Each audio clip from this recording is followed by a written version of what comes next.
Welcome to Prep Zone and to tonight's game versus Fort Meade. Today we have the pleasure of interviewing offensive coordinator Mike Peters.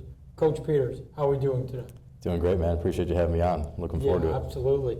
So, coming from Buffalo and North Dakota State, how cool has it been for you to take all that knowledge and come develop high school QBs at the high school level? It's been awesome, man. I think you pay your dues in coaching and you try to learn as much as you can from your influences. And I've had the pleasure to work with some really good offensive coordinators like Andy Koltanicki, who's at Penn State, Tyler Roll, who's now the Detroit Lions tight ends coach. So just having these influences, and frankly, it wasn't just those two schools that kind of morphed who I am and what we're doing with our quarterbacks, but more so when you're at a Division III school and you're making the most of those athletes, it's kind of formed my coaching philosophy and just being able to teach people and make it digestible. So that's really what we're trying to do here with our quarterbacks.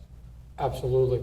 And obviously, you were a receivers coach at those schools, and now you get to call the plays. What's been the biggest difference for you in getting to call the shots in game?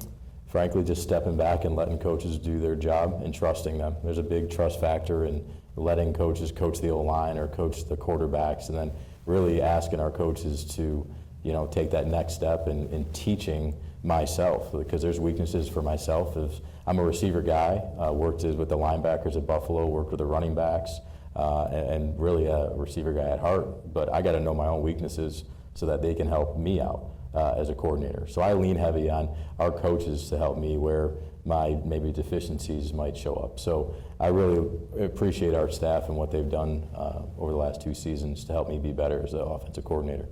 Absolutely. And for you, what have you felt like the biggest improvement has been for your team in year 2 rather than year 1? I think just being player-led. I think we've done a really good job of taking that next step of our guys want to be better and challenge each other. Sometimes as with the team, it's really hard to have hard conversations and confronting each other in the locker room or on the field, or holding a standard and raising it. I think that our team overall, not just offense, we've done a really good job of, can we take this team to the next level? And really specifically, I think our whole team has understood situational football much better than we have in the last season. So whether it's knowing 3rd and 15 and I need to get half the yardage so I can call a 4th and medium, instead of thinking, all right, I got to throw the ball 40 yards down the field. Yeah. I think overall our team understands that part of football better than a year ago, which is a promising thing for us going forward, especially with guys trying to play in college. And that's a huge thing, just understanding the game. A lot of people don't get that whatsoever when they're playing football.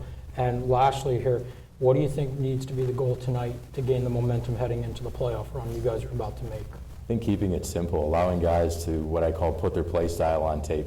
So, I want someone, whether it's a college coach or the next opponent, to see just how fast and physical we play and how confident we play.